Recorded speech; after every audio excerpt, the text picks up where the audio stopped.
bizarre at exotic. Ganyan inilarawan sa pagdinig ng Senado kanina ang ilang kakaibang miscellaneous fees na sinisigil ng mga pribadong paaralan. Kaya naman ang CHED, pag-aaralan daw ang posibleng pag-regulate ng mga naturang dagdag na bayarin. Narito po ang report.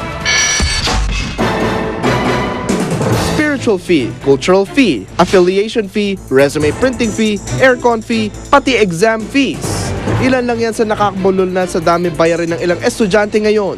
Mas mahal po ang miscellaneous fee kaysa sa tuition fee. At dahil tila wala na raw kinalaman ng ilan sa pag-aaral ng mga bata, binansagan itong bizarre at exotic na Senate Education Committee Chair Edgardo Angara sa pagdinig kanina. If we just allow the trend now of business entering education, but not for educational purposes, then I think we are really in serious trouble. Is that Iniimbestigahan ito ng Senado lalo't isa ang mga miscellaneous fees sa mga sinisisi sa dumaraming bilang ng mga huminto ng pag-aaral sa kolehiyo. Ayon kay Kabataan Party List Representative Raymond Palatino, tila nagiging style na raw ito ng mga paaralan para maikutan ng 20% tuition increase na siya pinakamataas sa pinapayagan kada taon. Schools can forgo tuition increases in favor of miscellaneous fees. Now, CHED is blind to the amount of miscellaneous fees collected by our schools because they are not monitoring. Pero depensa ng mga eskwelahan, kulang naman daw talaga ang increase para po na mga improvement na kailangan nilang ipatupad, lalo na sa mga pasilidad. Only 20% of the incremental proceeds of tuition fee increases are set aside by law for improvement of facilities of schools. Sa pinakahuling tala, mahigit 300 pribadong kolehiyo ang pinayagan ng CHED na magtaas sa matrikula. Ang average increase sa 38 pesos kada unit makakaapekto raw sa higit 4 na milyong estudyante. Sa kabila ng pagdinig, nagdesisyon ng Senate Committee na hindi na kailangan ng bagong batas para bantayan ang mga bayaring ito. Basta't mahigpit na tututukan ng CHED ang mga dagdag singil. Konsultahin namin ng mga associations, sa mga schools dito and other stakeholders kasama ng estudyante on how to best rationalize and somehow come up with a framework to regulate the miscellaneous fees. Para sa saksi, James Velasquez, nagulat. At narito naman po ang mabilis na sulyap sa ibang balita. Nag-inspeksyon ang mga tauhan ng Bureau of Fire Protection sa ilang eskwelahan sa Metro Manila bilang bahagi ng paghahanda sa pagbubukas ng klase sa Lunes.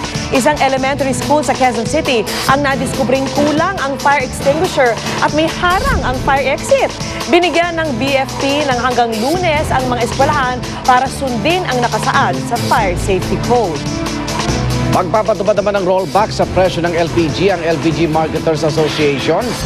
Simula mamayang alas 12:01 ng madaling araw, piso kada kilo o 11 piso kada regular na tangke ang bawas presyo. Paliwanag ng LPGMA ang pagbaba ng contract price ng LPG sa world market ang dahilan ng kanilang rollback. Samantala, sinampahan na ng reklamong illegal importation ng Bureau of Customs ang negosyanteng si Leonard Alan Bigkas. Kaugnay po yan ng umano'y illegal na pagpasok sa bansa ng 29 na sari-saring used cars at motorsiklo. Ayon po sa abogado ni Bigkas, sa oras na matanggap nila ang sapina ay saka sila gagawa ng legal na hakbang. Sa iba pa ring balita, nagbigay na ng pahayag si DOTC Secretary Jose Ping de Jesus kaugnay ng kanyang pagbibitiw sa pwesto. Paliwanag ni De Jesus, may 25 taon na siyang nasa public service kaya panahon na raw para bumalik siya sa pribadong sektor. Itinanggi niya ang mga espekulasyon tulad ng problema sa kalusugan o hindi pagkakaunawaan nila ni Pangulong Noynoy Aquino. Samantala, kinilala ang GMA Network bilang isa sa most trusted brands sa Asia sa Reader's Digest Awards ngayong gabi. Ang kapuso naman nating si Jessica Soho, pinarangalan bilang isa sa most trusted personalities sa bansa. Saksi si Rida Reyes. Sa ikalawang pagkakataon, muling iniuwi ng GMA ang Gold Award para sa Television Network category sa katatapos lamang ng Reader's Digest Asia's Most Trusted Brands Award 2011. Kabilang ang GMA sa 74 na local at international companies na ibinoto bilang pinagkakatiwalaang brand sa annual consumer survey ng Reader's Digest sa 8 bansa sa Asia, kabilang na ang Pilipinas. Perception is very important, how people look at brands and the trust that they have in specific brands dictates how they purchase. And we're excited here in the Philippines because we've had great response from our customers about how they relate to brands and how trust plays a part in how they purchase. Si GMA Network AVP for Corporate Affairs Teresa Pasis ang tumanggap ng parangal para sa Kapuso Network. Importante to kasi people rely on us for information, di ba? Accurate information and quality entertainment. At mabuti naman at hanggang ngayon na ibibigay natin to. Ito'y tradition na din talaga natin bilang Kapuso. Is Miss Jessica Soho. Pinalangalan din si GMA Vice President for News Programs Jessica Soho bilang Reader's Digest Most Trusted Television News Presenter for 2011.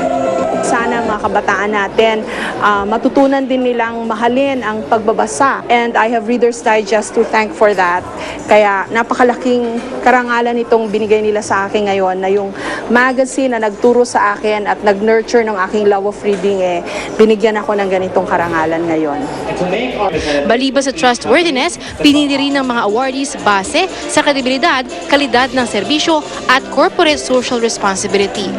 I think it's fascinating that GMA7 is one of the most trusted brands here in the Philippines, and I like to congratulate them on another amazing year, and of course the awards that these consumers are voting for, because obviously they're doing a very good job when it comes to trust. Ako, si Lida Reyes, ang inyong saksi. Saksiyan sa aming pagbabalik. Ranking o pagpakuha ng litrato habang nakadapad, nakasubsob ang mukha. Ginamit para sa tourism promotion sa Taiwan. Isa sa mga bida ng US TV series na Gossip Girl, enjoy na enjoy habang nagtatrabaho kasama ang mga Pilipino sa isang clothing brand. Video clips ng ilang palabas sa GMA pwede nang mapanood sa pamamagitan ng video message service. Balitang hatid ng isang liga ng katotohanan. Sa sama-sama nating pagiging saksi.